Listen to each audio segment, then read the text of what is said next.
Hello students, today I will discuss on a topic different types of variables and constant. So number one, that is dimensional variables. The physical quantities which have dimensions as well as variables values.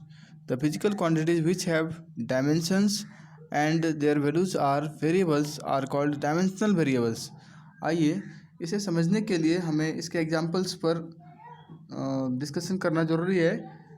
The example is area.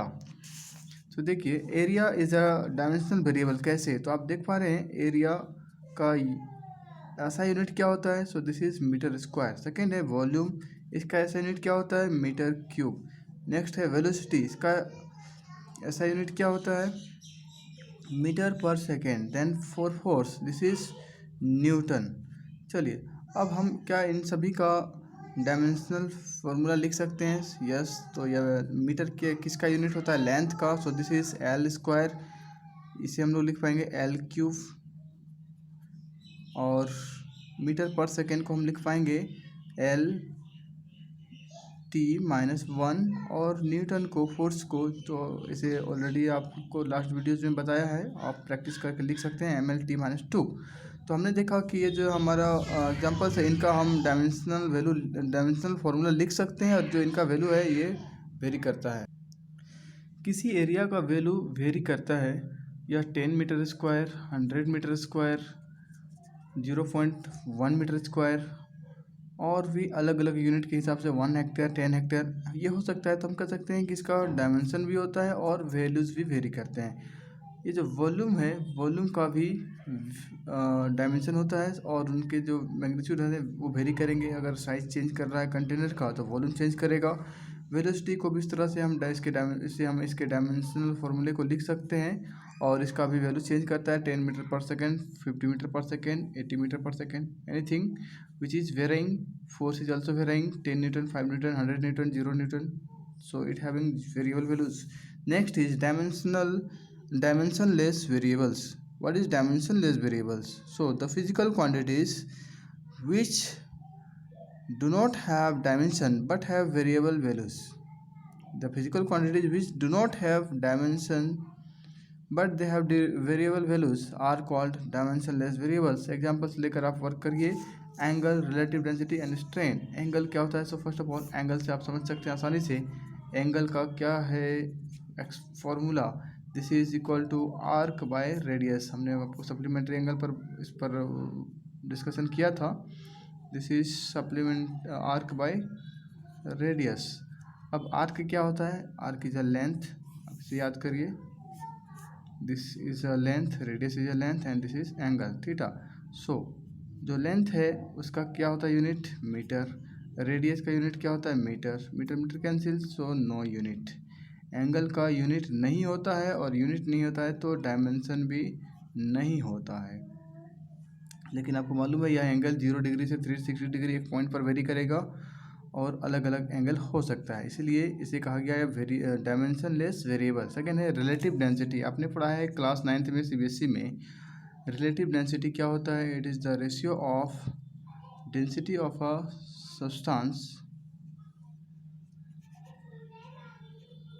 अगर हम relative density substance का निकालना चाहते हैं किसी material का, divided by density of water at 4 degree Celsius. अभी आपको देखिए बाकी इधर राइट साइड वाले को भूल जाइए, यहाँ तक आप नज़र लगाएंगे डेंसिटी बाय डेंसिटी. तो जो भी डेंसिटी का यूनिट होगा केजी पर मीटर क्यूब, ये भी KG metre per cube. So it has no unit. अब यूनिट नहीं होगा तो इसका ऑब्वियस है डायमेंशन होगा नहीं. और वैल्यू तो वेरी करेंगे. अलग अलग मटेरियल का रिलेटिव डेंसिटी का वैल्यू अलग अलग होता है. और रिलेटिव रिफ्रैक्टिव इंडेक्स जो आप लाइट चैप्टर में पढ़ते हैं वहाँ पर भी speed of light in vacuum divided by speed of light in the medium, वहाँ पर भी आप देखते हैं कि न्यूमरेटर में भी स्पीड है, डिनोमिनेटर में भी स्पीड है. तो उसका भी यूनिट नहीं होता है और उसका भी डायमेंशन नहीं हो सकता है. एक है स्ट्रेन, जिसे आप देख पा रहे हैं. स्ट्रेन आपको 11th क्लास में पढ़ना है.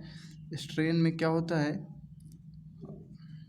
Change in dimension by original dimension. अब डायमेंशन में लेंथ का भी चेंज हो सकता है, सरफेस का भी चेंज हो सकता है या फिर उसके वॉल्यूम का भी चेंज हो सकता है. सपोज लेंथ का चेंज है तो उसे हम लोग लिखेंगे डेल्टा एल और पहले से था L.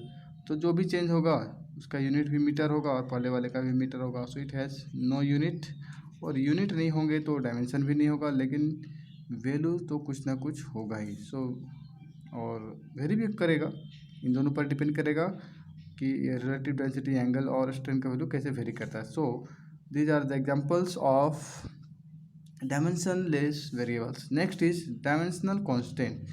So next examples are सबसे पहले हम लोग इस पर बात करते हैं, the physical quantities which have dimension but they have constant values. Dimension and their values are constant are called dimensional constant. Example जैसे आप देख पा रहे हैं gravitational constant. Gravitational constant पर हम बात करेंगे कैपिटल जी, जिसे हम कहते हैं ग्रेविटेशनल कांस्टेंट। देखिए हमने ऑलरेडी यहाँ लिखा है, आप इस पर वर्क हम आपको समझा देते हैं कि जी का फॉर्मूला क्या होता है, F R square divided by के जी स्क्वायर। ठीक है ना, यूनिवर्सल लॉ ऑफ ग्रेविटेशन वाले एक्सप्रेशन को आप याद करिए। और फोर्स का डायमेंशनल फार्मूला क्या होता है, M L T minus two. R क्या है, एक रेडियस है, और रेडियस का यूनिट क्या होता है, मीटर। तो मीटर का डायमेंशनल फार्मूला क्या होता है, एल, और स्क्वायर लगा हुआ है तो हमने एक लगा दिया स्क्वायर। के जी का डायमेंशनल फार्मूला क्या था, एम, स्क्वायर लगा है तो हमने स्क्वायर लगाया, और इसको सॉल्व करने के बाद हमें मिला M minus one L two power three T minus two. इसके बाद है डायमेंशन लेस कॉन्स्टेंट। तो आपको मैंने बताया ग्रेविटेशनल कॉन्स्टेंट का यह डायमेंशनल फार्मूला होता है, और इसके वैल्यू को आप जानते हैं, this is 6.67 into 10⁻11 newton metre square per K ji square. तो हमने देखा कि इसका जो वैल्यू है ये कांस्टेंट होता है और इसका डायमेंशन भी होता है। इसी तरह से प्लैंक्स कांस्टेंट आपको 12th क्लास में पढ़ने के लिए मिलेगा, that is energy equal to H nu. Planck scientist ने ये एक्सप्रेशन दिया था, और हम लोग यहाँ से लिख सकते हैं Planck's constant that is H equal to energy by frequency. और आपको मालूम है ये फ्रीक्वेंसी का क्या रिलेशन है टाइम पीरियड के साथ। तो so this is time period equal to 1 by frequency. तो आप 1 बाई न्यू की जगह पर लिख दीजिए टी इंटू ई, और टाइम का डायमेंशनल फार्मूला क्या होता है, सो टी, एंड एनर्जी का M L square T minus two. Final expression क्या हो गया, M L square T minus one. ठीक है, तो हमने देखा कि Planck's constant have dimensional formula, we can write dimensional formula of Planck's constant. और लास्ट में है dimensional constant, the physical quantities which do not have dimension but have constant values are called dimensionless constant। और example है पाई and एक्सपोनेंशियल्स। पाई के लिए आपको मालूम है the value of pi is 22/7, और we can write 3.14, but it doesn't have dimension. आपको मालूम है पाई का डेफिनेशन क्या होता है, सर्कमफेरेंस बाय डायमीटर। सर्कमफेरेंस क्या है, एक लेंथ होता है और इसका यूनिट मीटर, डायमीटर का भी यूनिट मीटर। तो ये डायमेंशन लेस हो गया, यूनिट लेस हो गया। उसी तरह से एक्सपोनेंशियल भी डायमेंशन लेस होता है, और दोनों का वैल्यू होता है, आप देख पा रहे हैं कि इसका जो वैल्यू है कांस्टेंट होता है 3.14, या फिर आप लिख पाते हैं 22/7। उसी तरह से एक्सपोनेंशियल का भी वैल्यू जो होता है कांस्टेंट होता है, that is approx 2.718, and this is a dimensionless physical quantities. तो आज के वीडियो में इतना ही। Thank you everyone.